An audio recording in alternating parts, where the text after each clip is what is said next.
Rise and grind. Ekaro all. Yeah, I trust you all have rested well. I trust you all are ready for some more think tanking, some more thought inspiration, and as always, you have planned out your day, at least even in a cursory sense. But before even doing that, you gave yourself some moments of silence. You gave yourself some moments of reflection. So very important, especially nowadays, man, because there's so many clocks that are around us, and a lot of times those clocks push us, just into modes that we're not even ready for. As soon as you get up, this clock says this, that clock says that, so I trust that you all have been able to kind of set your own tone, set your own space with your own clock. It's early dawning, everybody's moving. See, my brother there is moving, and let's see what's my other man. He'll be around in a minute. So we're out, handling things early in the AM before the sun starts to make little girl. I shouldn't say that. Starts to make small men out of all of us. We'll say that. Yeah, the sun has a way of humbling everyone. When it beats down. But and let me just before y'all start with the we can't hear you over the waves. The waves are so noisy. Before you start with that, you're gonna get all of this Olokun love. You're gonna get this Olokun love. Alright?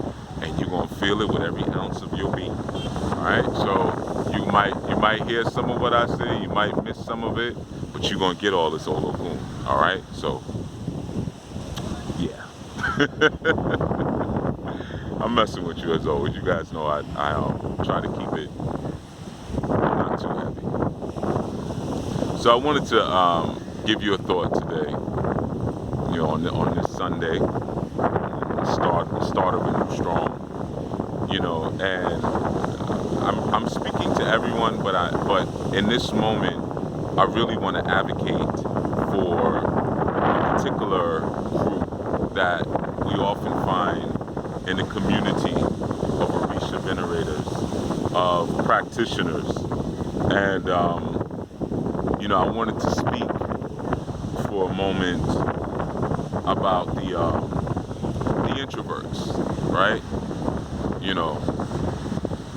The introverts taking forever to, do what he's supposed to do. Playing. Alright, let me not get distracted. I'll get on him later. But go down here.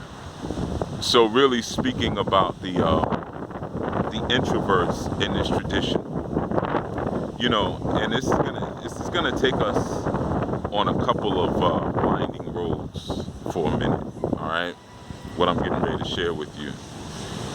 But please just go along for the ride. All right, just go along for the ride. So a lot of times, I find in the community, in the Ifa community, the Orisha community, and really just the community of spiritual workers in general, there's a holding and a capturing of a particular personality type that kind of signifies what leadership should look like, right? And it's not necessarily accurate in all forms of leadership, right? So there's this saying, where, or just this thought and this idea that the extrovert makes the best leader, right? And a lot of that comes from just wayward ideas of personality types. And I know y'all are hearing probably a lot of wind, but it is what it is. All right, I'll back up a little bit from the sea. But yeah, a lot of you may hear a lot of information, and we all come up with it. For me, I've always been a very quiet child.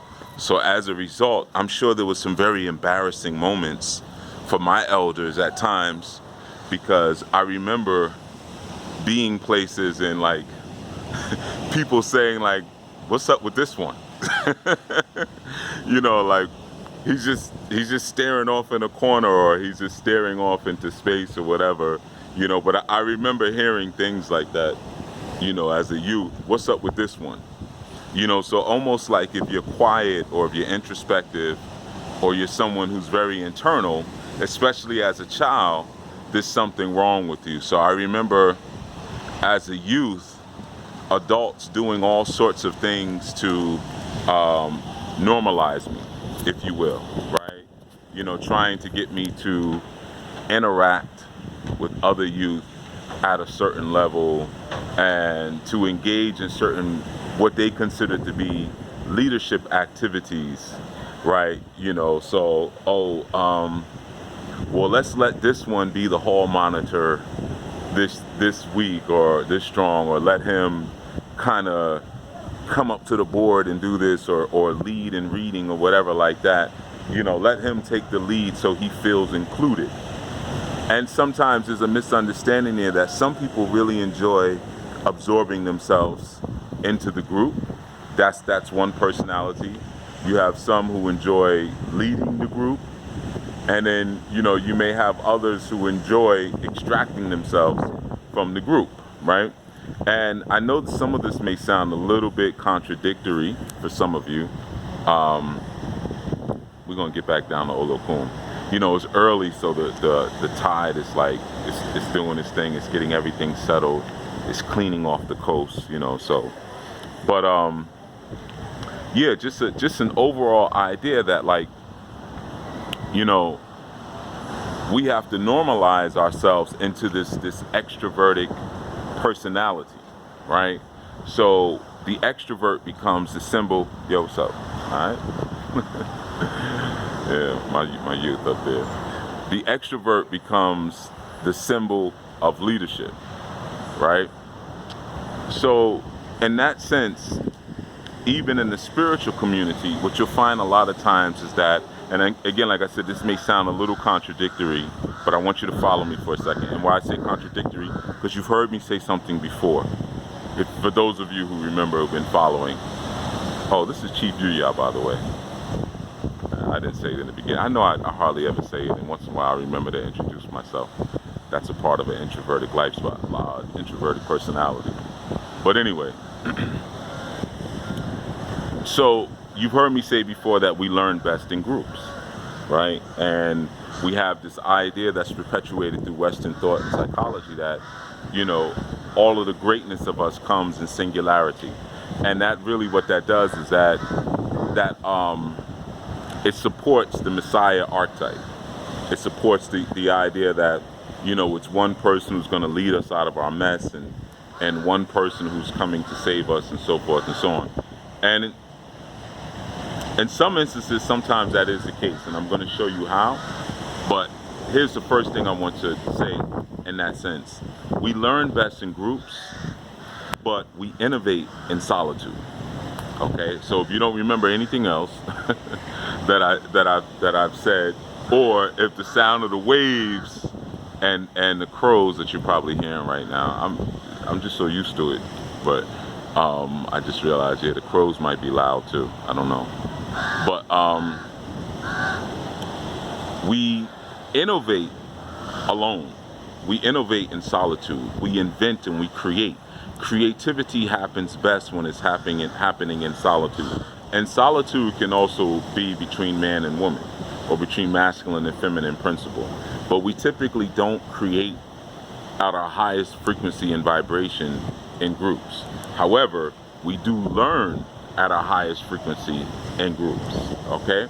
So even in a spiritual sense, there's a time when, you know, you're learning this stuff, and, you know, you're practicing it and whatnot like that, and you might do it with your elay, you might do it in groups, but then when it comes time to, if you put your stamp on things, if you will, that happens in solitude. And a lot of times you develop your stamp during your initiations.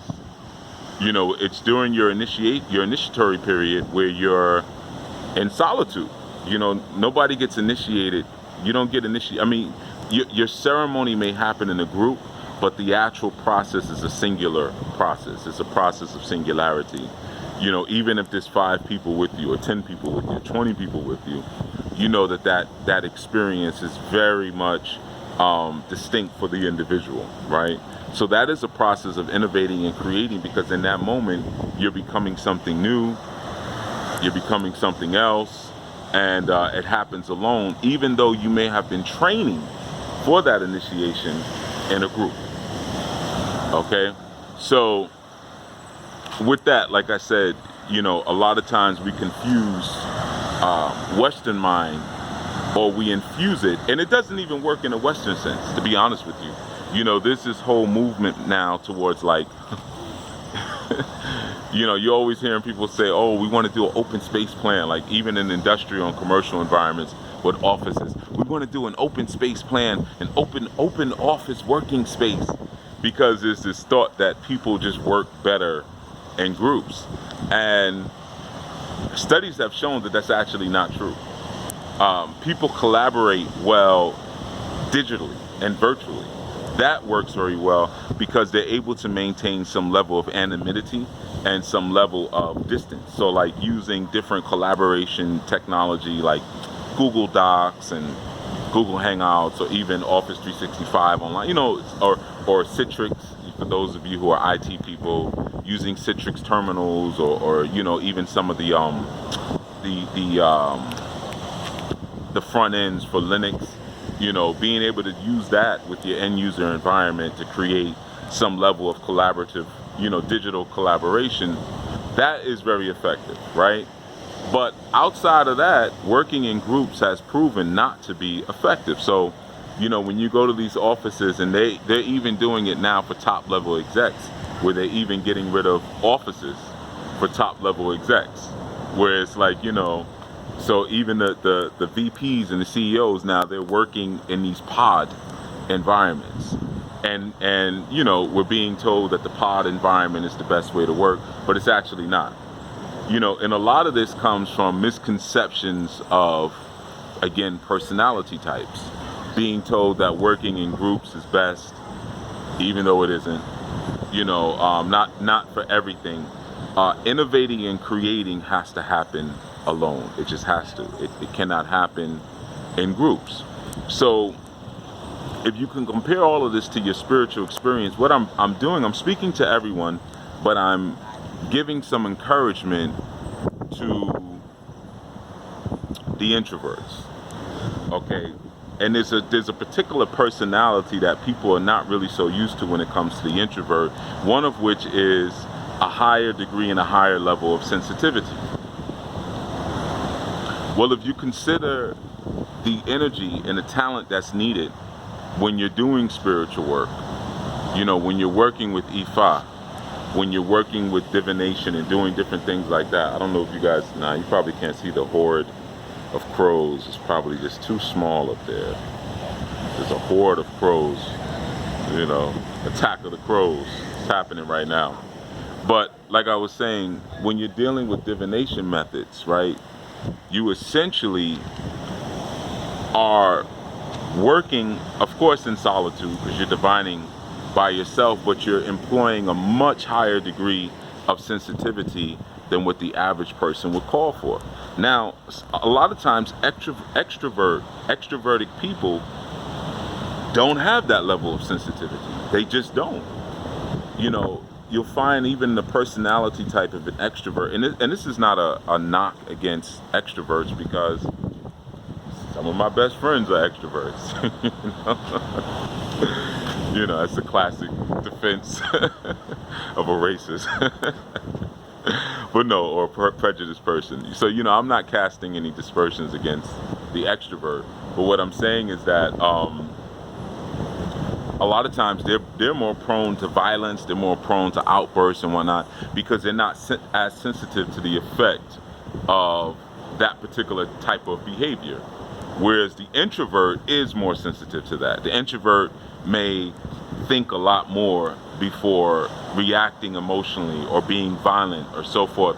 And there's a lot of people who sometimes I work with, or I speak with, or I hear and they speak about how they're very internal, they're introverted people, but they're actually not. Because you can tell just from their level of ego. Um, Extroverted people tend to be very egoic because, again, everything is outside, and sometimes that they develop. It's a social cultivation for them. They develop that because they're told at very young, in order to be leaders, they have to speak up, project your voice, speak loud, make sure everyone can hear you, so forth and so on, and that becomes the archetype of leadership.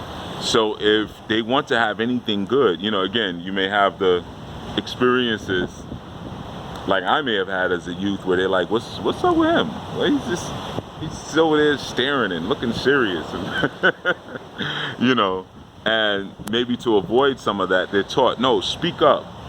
Go play with those other children over there. Take the leadership position. Don't you want to be the captain? Don't you want to be the leader?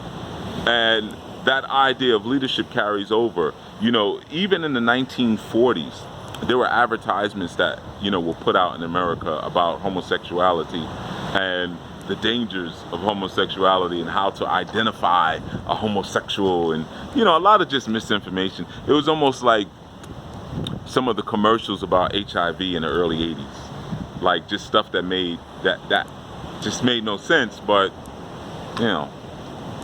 once it's on TV, that's it. It's on TV, it's got to be true. But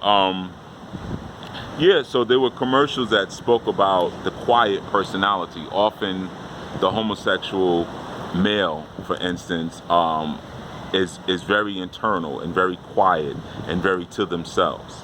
So essentially what they did was they described the introverted personality, and they said that's a symptom of homosexuality, right? Now, of course we know that that's not true, because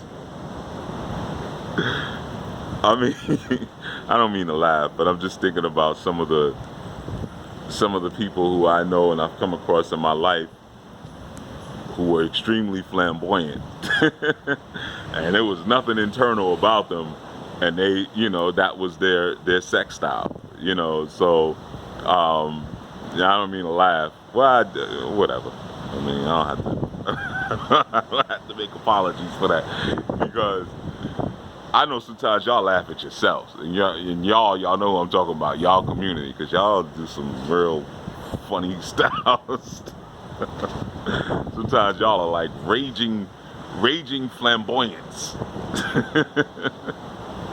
But anyway, so yeah, again, a lot of misinformation and miseducation going around, and sometimes we fall into that trap when we enter into groups. So I'm speaking to those who are in Anu womb, those who are in Anu men, and for those men and women who find themselves not necessarily wanting to take the lead, not wanting to answer everything, not wanting to speak all the time, but maybe being fearful that will be considered as a strike against them. Not realizing that, in all honesty, sometimes your strongest people that will come forth in your organization or in your ile are the quiet ones. I've always said that. Sometimes it's not the person, even in church, if you can relate to this model, it's not the person who's jumping up and testifying every Sunday, let me tell you what the Lord has done for me, and every single Sunday, sometimes it's not that person, but rather sometimes it's that person who just sits in the back of the church, and when praise and worship is happening, they just shed one tear. That's it. They're not, jumping up and flipping upside down and doing cartwheels and breakdancing, across the pews and stuff like that. But it's a quiet strength they have, and that is the power of the introvert. There's a quiet strength that the introvert has, the ability to not only think, but the ability to use silence, to even weaponize silence. Even in experiences like negotiations. Sometimes you can tell, a person will judge themselves by the amount that they speak, but the introvert will remain silent. And sometimes through that silence, you let people feast on that. Like I often say, sometimes when we're going through different situations with my organization, or if I'm in a negotiation and something is ridiculous. I'll let people feast on silence for a little while. Let the reverberation of what you just said hit back to your own eardrums. So I want you all to really think about that today. Those of you who are introverts and sometimes may feel like you wish you could push beyond it. And just because you're introvert doesn't mean you're shy, doesn't mean something's wrong with you. Because like I said, shyness comes from damage. That comes from emotional damage. It's not the same as being reserved, but sometimes people who don't know will ascribe shyness to a reserved person or a thoughtful person or a very internal person. And there's nothing wrong with being internal. There's nothing wrong. And for you extroverts who may even have children like that and are like, this one doesn't talk, this one doesn't like to play with the other children, they always want to go off and do their own thing. I think about a young brother who's close to the ship, to the wheel of the ship, and he has a daughter. I'm not, I don't mention names, but I know he and his family even watch these segments. And his daughter likes to sew and create things. And from the moment I met her, initial M, so now you know who I'm talking about, the person, I felt an infinity towards her because I knew she was a fellow introvert. I didn't say anything, but I could tell she was very internal, just the way she looked, her energy, and she likes to create. Because you'll find that the introverted personality is a very creative personality, and they need solitude to create. So when you're learning these sciences, get with groups. When you're learning these sciences, get with groups. But when you're ready to create and do something further with the information, don't be afraid to do it in solitude. And I know a lot of times that's scary for people because they still have a certain fear when it comes to working with certain energies. Like, something's going to jump on me, something's going to hurt me, I want something around me. And that's a whole nother conversation. That's a whole nother conversation to get into. But like I'm just saying, for those of you who may have introverted children, just understand that they have a different kind of strength. And their form of leadership usually comes in aesthetics and creativity. They're really good with beautifying things, innovating things, creating things. But they may not necessarily be the one that's going to be interested in a whole lot of group activity, working in open spaces, and things like that. And there's nothing wrong with that. Cut them some slack, and cut yourself some slack, even in your spiritual experiences. All right. So I'm going to take you all down to the water this dawning. But I wanted to get the bulk of this insight this way, in case you couldn't hear me once I got closer. But for those of you who need it, I will get closer to the water. Okay? I know how valuable that can be for some early in the dawning, to get close to the water. Yeah. Bless you. Look back. Yeah, you looking back. What is Baba doing? Baba, what are you doing? You're quiet. That means where are you going? You're quiet.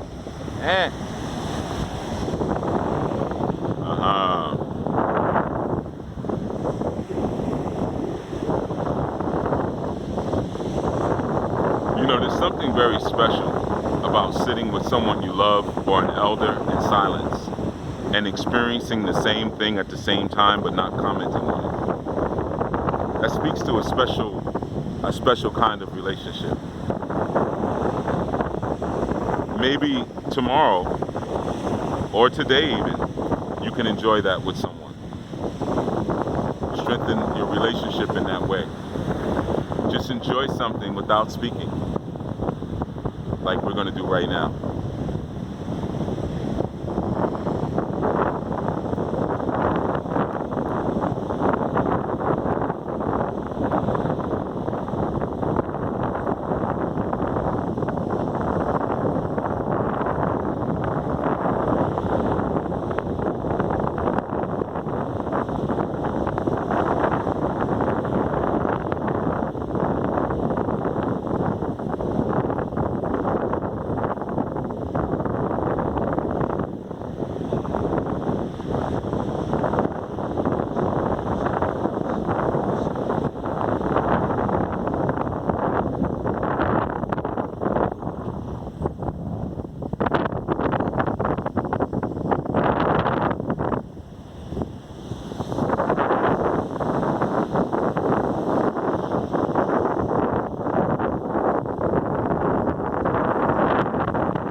safe today. All right?